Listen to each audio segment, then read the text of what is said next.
municipal y nos fumigaban los domingos, de noche, no sabíamos cómo hacer. Entonces fuimos como secretario de salud y le llevamos una denuncia penal, no sabíamos si esto era un delito o no. Y era un delito, nada más que los fiscales se hacen los giles, menos el doctor Mateo que se puso a estudiar y bueno, nos va a contar su experiencia y qué podemos hacer con la justicia también. Carlos, dale.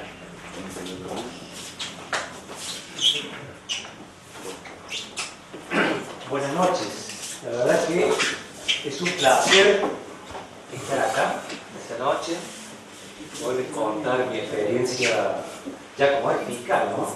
Después de 40 años en justicia penal. Le voy a hablar del caso Ituzaingó, un caso que se hizo muy conocido, no solo en Córdoba, en Argentina, sino en América Latina, a raíz de la judicialización penal de una forma muy particular de contaminación ambiental, que es precisamente a través del uso de agroquímicos. Y toda esta historia comenzó allá por el año 2001, en un barrio, Ituzaingó Anexo, al sur de la ciudad de Córdoba, donde una mujer comenzó a ver, le llamó la atención que los vecinos, los habitantes andaban, sobre todo las mujeres, andaban con pañuelos. Y empezó a ver qué estaba pasando. Y bueno, empezó a hacer un censo, un casero, un cuaderno, lapicero en mano, y fue anotando casa por casa, preguntar qué le pasa: cáncer de pulmón, cáncer de próstata, leucemia, mama, útero. Y bueno, se juntaron, hicieron una agrupación así muy precaria en la casa y empezaron a exigir a las autoridades sanitarias de la provincia qué es lo que estaba pasando. Y bueno, como decía el doctor Medado Ávila, al principio pensaban, lo atribuían al arsénico porque podía ser, esa es una de las causas del cáncer, porque tomaban agua, no tenían agua de red corriente. Y otra alternativa era, como decía, el PCB de los transformadores eléctricos, los refrigerantes que se usan. Pero bueno, esos dos factores contaminantes fueron descartados porque se descubrió que, por muchas formas, primero porque los tanques de agua de las viviendas no estaban destapados y se analizó y se encontró endosulfano. En aquel entonces, insecticida poderoso, cancerígeno, hoy ya está prohibido en el mundo. En Argentina está prohibido a partir del 2012. En realidad la importación, en el 2013 se prohibió efectivamente su uso. Y además se detectó muestras de endosulfano y también glifosato en las viviendas próximas a estos campos donde se fumigan. Porque el barrio Ituzaingó, un barrio de 5.000 habitantes, y al frente estaban los campos. Y bueno, veían cómo pasaban las avionetas y largaban la estela de humo. Y como decía el doctor Medado Ávila, al principio lo veían los chicos como algo divertido, jugaban, y se les caía arriba. Bueno, obviamente la consecuencia fue que con los años hubo 143 casos de cáncer. Para ese entonces habían fallecido 82, pese que el registro provincial de tumores decía que esa no era la cifra, y ellos sostenían que apenas eran 9 o 8 casos de cáncer, porque decían que ellos no les contaban la historia clínica, decían en la partida de función, falleció de paro cardiorrespiratorio. Y bueno, todos fallecemos de paro cardiorrespiratorio, esa es la última etapa cuando uno fallece, pero no dice cuál fue la base de esa enfermedad, de ese final de la vida. Entonces, comienza una investigación por parte de las madres, pide ayuda a la provincia, a la municipalidad de Córdoba, y a través del dispensario de Barrio Ituzaingó se empiezan a hacer una investigación epidemiológica y se detecta, bueno, casa por casa, de que había fallecido. Y bueno, así se va sumando los casos de cáncer.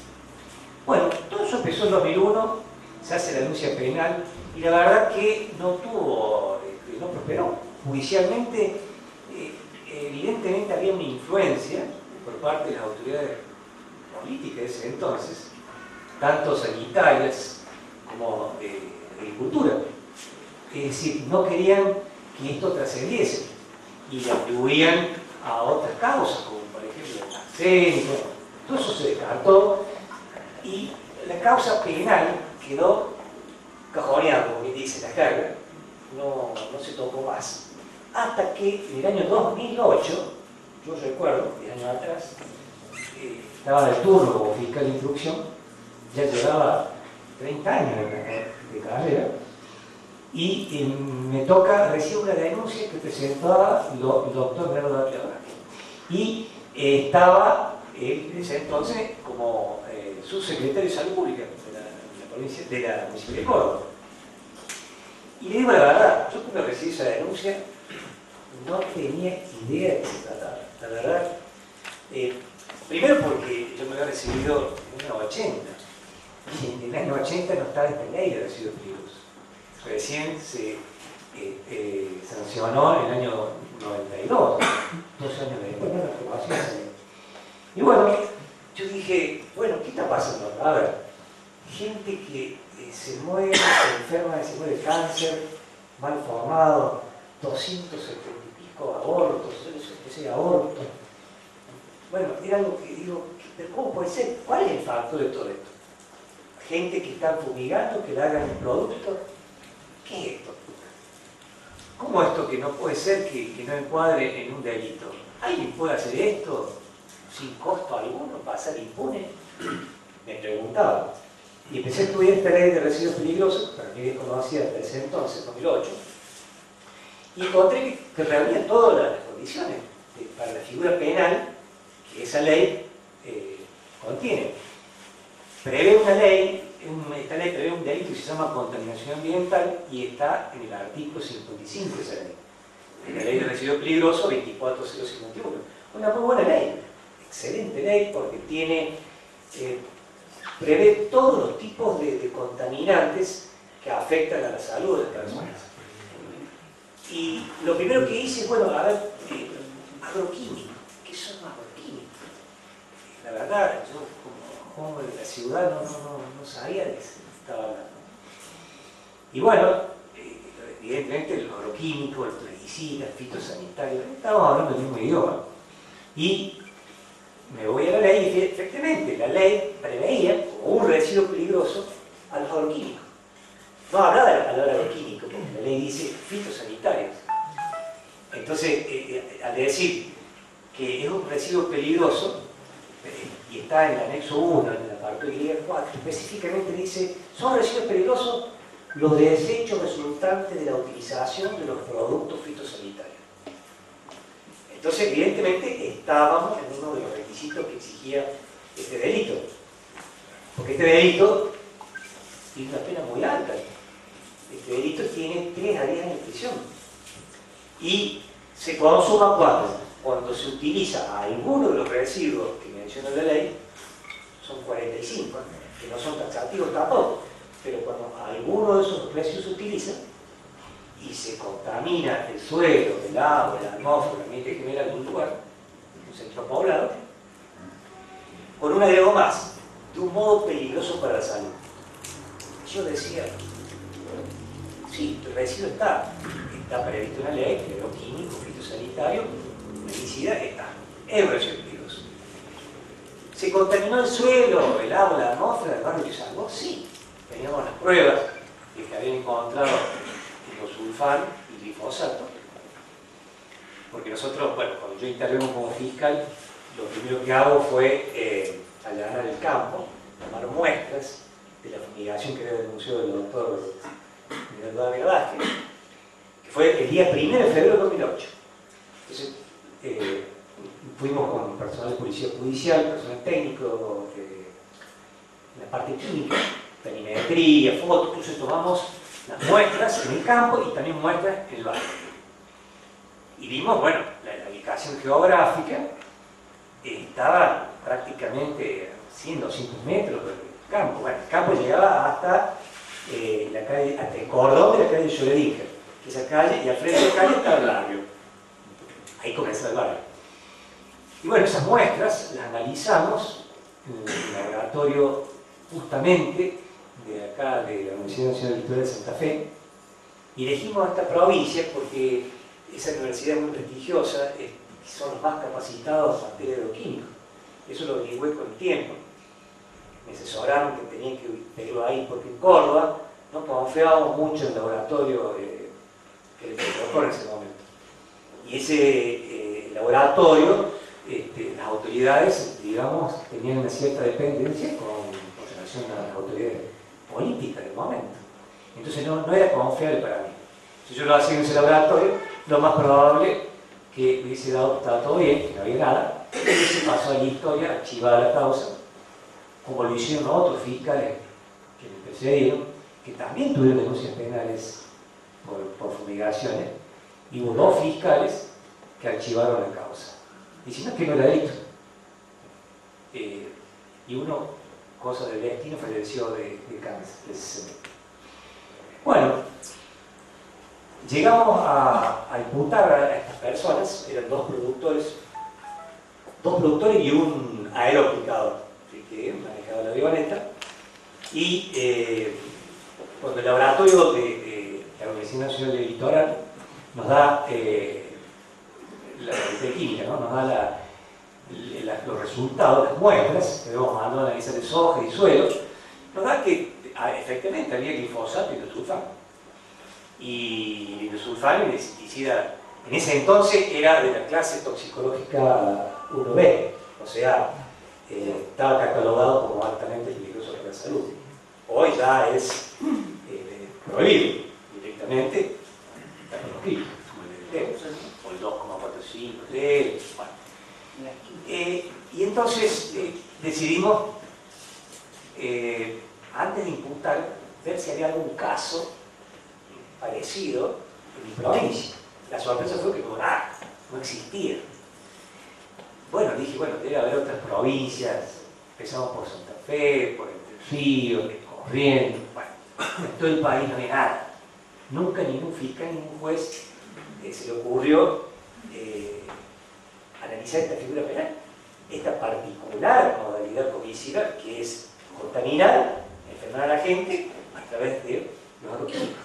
Si bien había muchas causas penales por contaminación del Río de la Plata, por hidrocarburos, por monóxido, por distintos contaminantes, de fuentes de Curtiembre, como de Zabalén, en fin, había casos, pero ninguno de agroquímicos. Y ahí dije, acá pasa algo. Y efectivamente, también dije, vamos a ver un poco otros países. Brasil, Colombia, Chile, toda Latinoamérica tampoco encontró un caso. Y ahí me di cuenta que efectivamente no había un interés político, una política criminal dirigida a combatir esto. Porque evidentemente empecé a darme cuenta de los grandes intereses en juego que había. Los grandes intereses económicos de empresas multinacionales, y todos ganaban, las empresas, los que venden agroquímicos, los productores, los puros de siembra, todo aquel que vive del campo, fundamentalmente de la soja, lo cual no está mal trabajar, producir, eso no es un delito. Lo que sí es un delito es hacerlo de forma criminal, es decir, sin respetar el umbral mínimo necesario para por lo menos tener un mínimo de seguridad, de salir del riesgo. Por eso es que en Argentina todas las provincias tienen leyes de agroquímicos, y casi, en Córdoba, por ejemplo, hay alrededor de 30 y pico comunes, municipios que tienen leyes propias de agroquímicos. O sea, lamentablemente no hay ley nacional que contemple todo lo relativo a la utilización y uso de los agroquímicos. Lo hay. Y tampoco los gobiernos quieren que existan. Entonces, hay que apelar a las leyes provinciales de cada jurisdicción y a las leyes, las ordenanzas de cada localidad, tanto y cuanto la tengan, y si no la tienen, si se han leído o no. Bueno, pero siguiendo con el caso judicial, ya con las muestras, con los resultados del laboratorio, decidí imputarles a estas 3 personas el delito de contaminación ambiental y les puse una condición para que siguiesen en libertad de que no siguiesen fumigando o pulverizando, como a ellos les gusta decir, en contra de la ley de agroquímicos que estaba vigente en esa época, pero que está al día de hoy, que es la ley de agroquímicos 9164 de la provincia de Córdoba. Esa ley surge en el año 2004 a raíz del barrio Ituzaingó. A raíz del barrio Ituzaingó, la presión social de los habitantes logra que la legislatura sancione esta ley, que es una muy buena ley, la ley de agroquímicos 9164, y tiene 2 provisiones muy concretas. En el artículo 58, fumigan las fumigaciones aéreas, y en el 59, las terrestres. En este caso eran fumigaciones aéreas. Y la prohibición que tiene, mejor dicho, en la ley, es que hay una franja de resguardo de 1500 metros, ¿no?, para las clases toxicológicas 1 y 2 de forma aérea. O sea que si alguien fumiga dentro de esos 1500 metros de agroquímico de clase 1 y 2, incurre de forma aérea, incurre el delito. Y se lo hace con esas mismas categorías de toxicidad, la 1 y la 2, en forma terrestre, tiene 500 metros de resguardo. Tiene que dejar esa franja de resguardo ambiental, si no lo hace, incurre en el delito. En el caso de Ituzaingó, la previsión era de 1500 metros. El sulfán estaba en la clase 1B. Si bien el glifosato estaba en la 4, encuadraba perfectamente en la prohibición. Y como los campos estaban a 200 metros, lo máximo era 400, también entraba el glifosato. Porque para la fumigación aérea, los 1500 metros eran para la 1 y la 2, y para la 3 y la 4 eran 500 metros. O sea que entraban en las 2 prohibiciones, aérea tanto por el sulfán como tanto por el glifosato. Y la prohibición que les impuse fue que mantenían su libertad en tanto y cuanto siguiesen trabajando, pero cumpliendo con la ley, o sea, fumigando, pero guardando la franja de distancia. No lo hicieron, y me hicieron llegar los habitantes de Ituzaingó esa noticia. Bueno, les fui a hacer contactar con personal policial comisionado de Policía Ambiental, y efectivamente seguían fumigando, no les importaba nada, y ahí sí que ordené la detención. Se fueron detenidos por el delito de contaminación ambiental. Luego tuvieron un proceso que pusieron fianza y salieron en libertad, pero el proceso siguió. Después de concluir con la investigación, era causa juicio, es decir, para que se haga el juicio oral y público. Esa requisitoria que hice como fiscal fue apelada por los defensores. Tenían uno de los mejores abogados de Córdoba y tenían cómo pagar, gente que trabajaba, ganaba mucho dinero con la explotación agropecuaria. Y apelaron. Y el juez de control le hizo lugar a la apelación, los sobreselló todos. Y ahí era la disyuntiva. Yo tenía en mis manos la posibilidad o de consentir eso, porque el juez decía que no era delito, o decir, no, yo le sostener mi teoría y jugarme mi carrera, porque si la instancia superior no me reconocía mi postura, mi tesis, eso era delito, evidentemente se acababa mi carrera judicial en aquel entonces. Pero a pesar de ese riesgo decidí, muy convencido de que era delito, porque la ley preveía esa posibilidad, y si bien la ley dice, el delito dice que utilizar algunos de los residuos peligrosos, contaminar el suelo, el agua, la atmósfera, de un modo peligroso para la salud, no decía cuál es el modo peligroso para la salud. No, el artículo no lo define, lo deja abierto, que era para que el juzgador, el fiscal, el juez lo analice.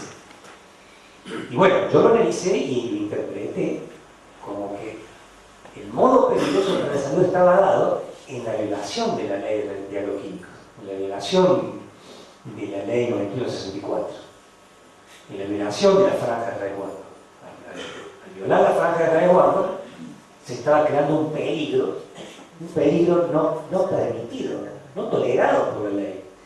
Justamente las leyes de lo químico de todas las provincias y de los distintos municipios y comunas del país prevén distancias y franjas de resguardo, es precisamente el fundamento del riesgo. No es una cuestión caprichosa de poner 1000, 2000, 3000. No, está pensado en función de que los agroquímicos son residuos peligrosos. Y son peligrosos porque son venenos que están diseñados para matar organismos vivos. Como bien lo explicó el doctor David Vázquez. Ya discutir el tema de que son riesgosos para la salud los agroquímicos no tiene sentido. Es una discusión que no tiene sentido. Además que la ley no lo exige. La ley de residuos peligrosos prevé este delito de contaminación ambiental que está estructurado en base a una ley penal en blanco. ¿Qué quiere decir esto? Que una parte del delito, del supuesto hecho delictivo, nos remite a una norma, nos remite a una ley, que es la ley, justamente, de la ley de lo químico, que corresponde aplicar de acuerdo al lugar de la jurisdicción donde se cometa esta contaminación ambiental. Entonces, eso está estructurado para una ley penal en blanco, porque hay que buscar la tipicidad en otra ley. En otra ley que es las leyes de agroquímico, provinciales, municipales, comunales. Y además es un delito de peligro abstracto, y esto es muy importante.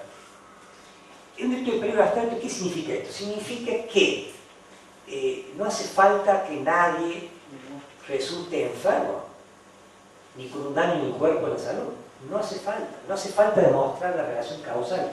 No es necesario demostrar que alguien violó la ley de agroquímicos, contaminó un centro poblado, un barrio, un pueblo, y que se enfermó. No hace falta. El riesgo ya está. Basta que exista la posibilidad de que ello ocurra. Basta que exista el riesgo. Y el riesgo corta cuando la contaminación por la deriva llega al centro poblado. Con eso es suficiente.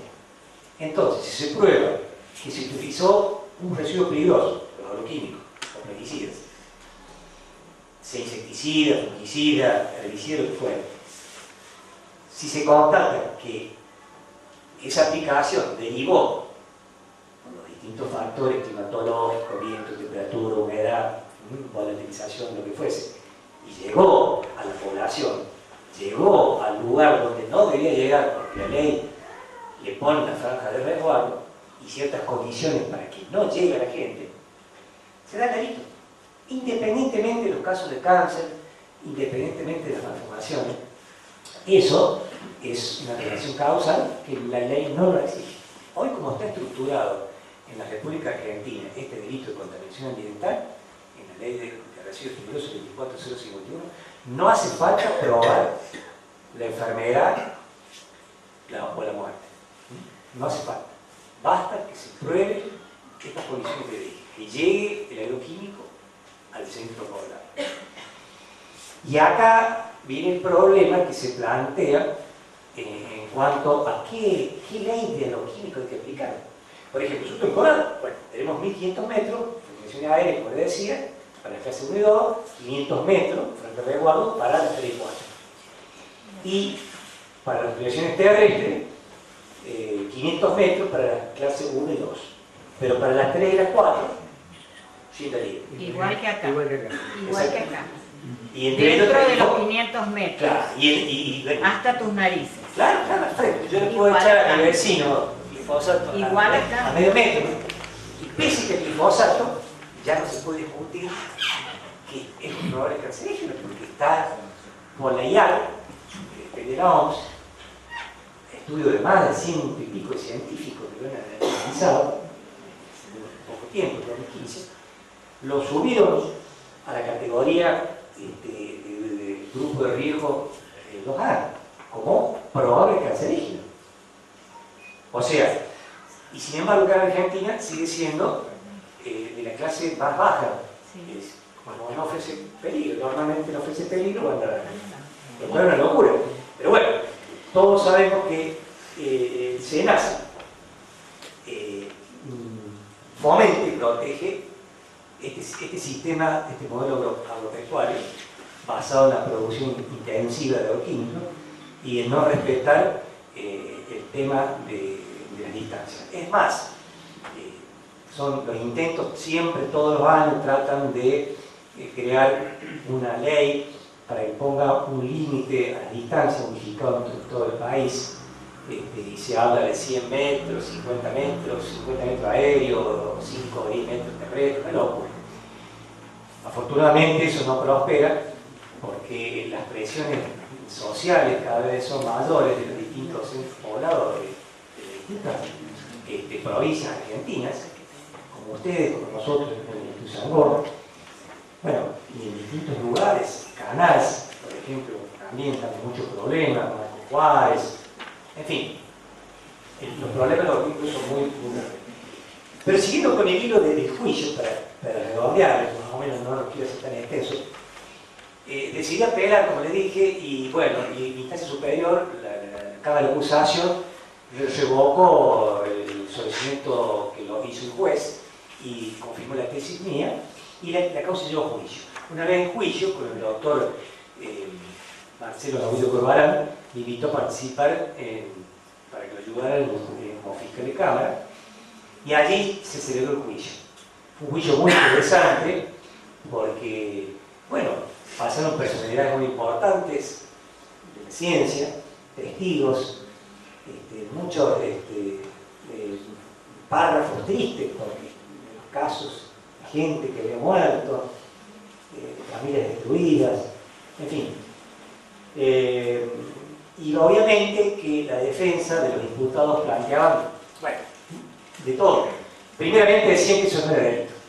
¿Por qué? Porque ellos sostenían que la actividad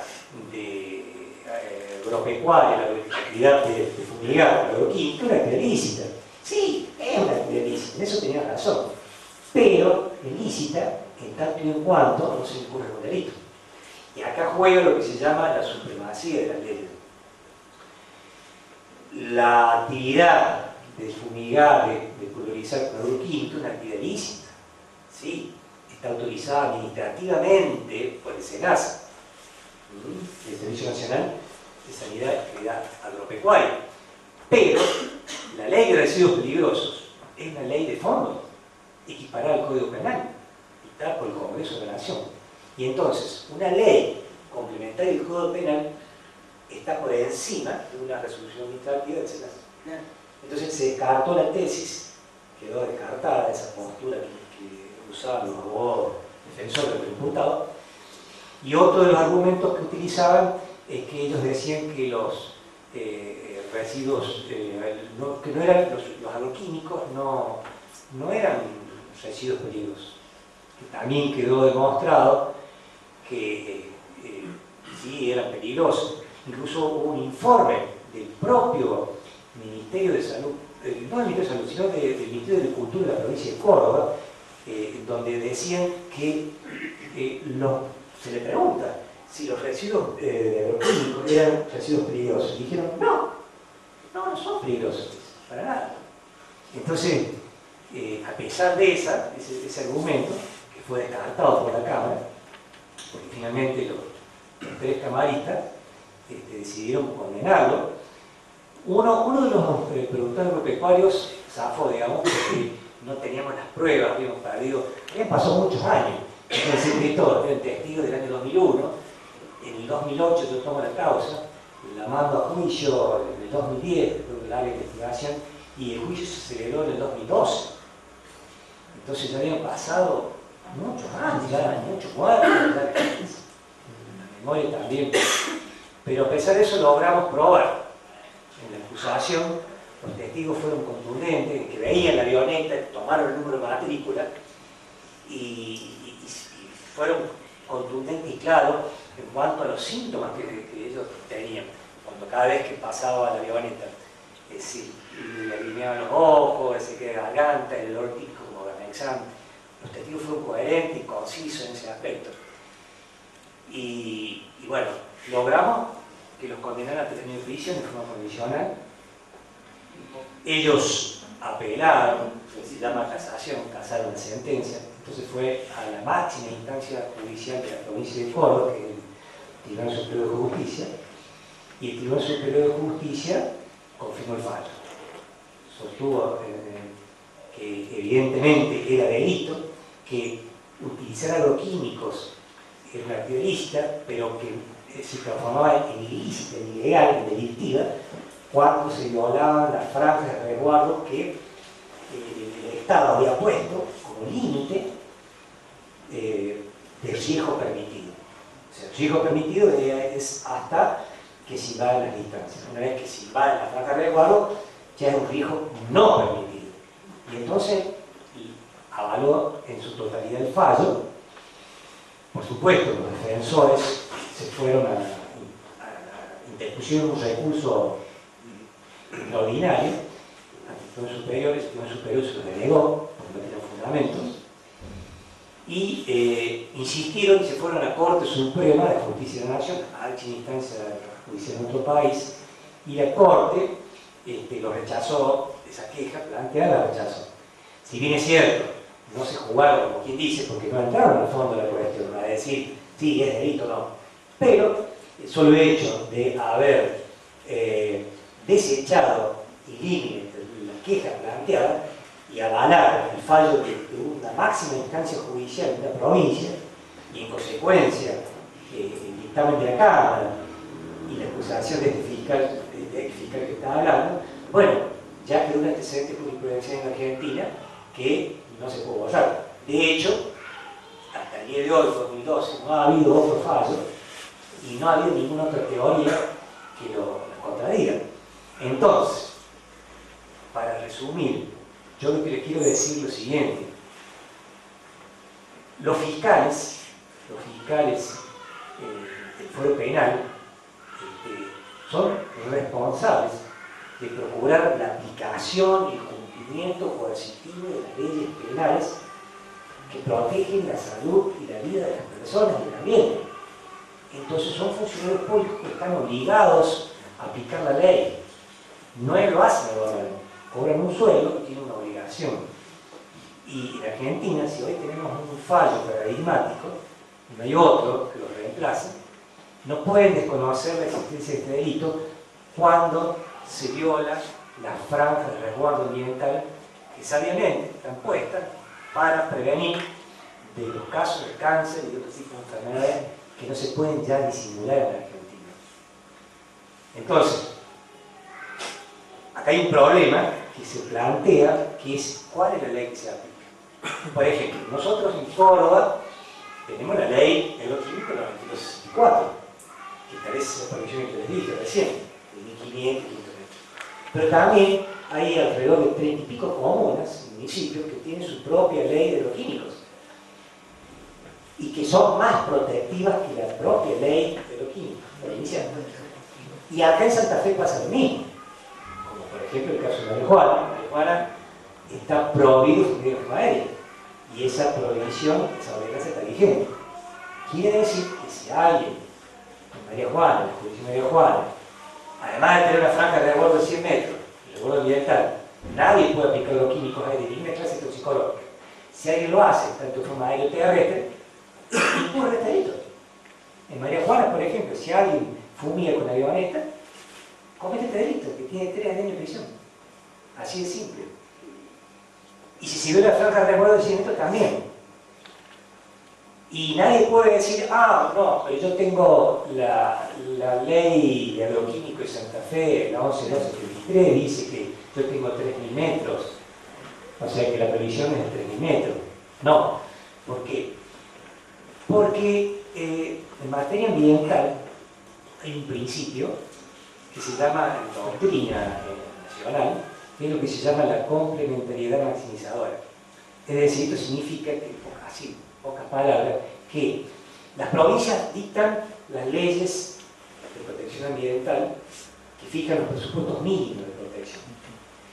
Pero los municipios y las comunas, en virtud de la facultad constitucional que le concede artículo 123 y 41 de la Carta Magna Nacional, ejercen el poder de policía en materia de salud y ambiente. Ellos pueden, el municipio puede legislar y poner condiciones más rigurosas, más protectivas para la salud de las personas. Entonces, ante un supuesto, le dije, por ejemplo, María Juana, por ejemplo, un montón, también está Sastre también. Pero Sastre no hay prohibición de fumigación aérea. Entonces, No. O sea, si alguien fumiga en forma aérea, y bueno. Después de los 3.000 metros. Exacto. Entonces, bueno, pero sin embargo, el Sastre hay 500 metros. No, ¿De acuerdo? 100 metros. No, pero hay 100 metros es la franja de recuerdo, pero si se usa clase 1 y 2, 500 metros más, o sea, son 600. Entonces, en Sastre, si alguien fumiga con algo químico, en la clase 1 y 2, Sí. tiene que guardar 600 metros. 100 metros de la franja de recuerdo, más 500 metros que fija la ordenanza. Total 600 metros. Quiere decir que si alguien fumiga en clase 1 o 2 de algo químico, en forma aérea, dentro de los 600 metros, comete un delito. ¿Sí? Y no puede el productor, el aplicador, decir, pero a mí la ley de Santa Fe me dice que yo tengo los 3.000 metros. No porque la ley se aplica la ley más protectiva, y esto tiene principio constitucional. Tiene fundamento en los dos artículos, 123 y 41 de la Carta Romana Nacional. Y entonces, inclusive ya hay acá mismo, en Córdoba y en Santa Fe mismo. En Santa Fe está, he leído hace poquito, antes de ir acá, este fallo de Speed Agro S.A. contra la comuna de Arequito, sí. Arequito, ¿no? Arequito, sí. Que la comuna de Arequito había puesto la prohibición de utilizar productos de la banda roja. Agroquímicos de la banda roja, o sea, el 1A y el 1B. Y bueno, esta empresa, Speed Agro, se opuso a la resolución de la Cámara. La Cámara la declaró constitucional. Yo discutía la constitucionalidad de la ley, decía que era inconstitucional esa ordenanza del equipo. Y entonces fueron a la máxima instancia judicial de Santa Fe, que es la Corte Suprema de Justicia de esta provincia, y avaló el fallo de la Cámara Civil, en cuanto dijo que tiene plena competencia para dictar normas protectivas y complementarias de la ley provincial, y que en función del poder de policía que ejerce, que detenta la comuna, es constitucional. Por lo tanto, que lo firme ese tema de la autonomía. No se puede discutir hoy en día la autonomía de las municipalidades y de las comunas. Y bueno, pero para cerrar, no ser tan aburrido, yo quiero dejar dos reflexiones. La primera, y vuelvo a insistir, los fiscales son funcionarios públicos y no es que tengan una facultad para aplicar la ley, para investigar, tienen la obligación, que es distinto. Tienen el deber de investigar todos estos hechos criminales ambientales que traen enfermedad y muerte, porque son responsables de procurar, como les decía recién, la aplicación y cumplimiento de las leyes que protegen la salud de las personas. Y ustedes, habitantes, tienen la obligación moral por sus seres queridos, por sus hijos, por sus padres, por todos sus parientes y seres, los que han fallecido y los que están enfermos, de denunciar las cosas y ser testigos, comprometerse, porque nadie los va a defender. No hay soluciones mágicas, porque las autoridades ven esto como un negocio, y las empresas es un negocio, y para el Estado es un negocio, y para los productores es un negocio, y no está mal que lo sea, pero tienen que aprender a respetar la vida y la salud de las personas. Así que luchen, no abandonen esta lucha. Nada más.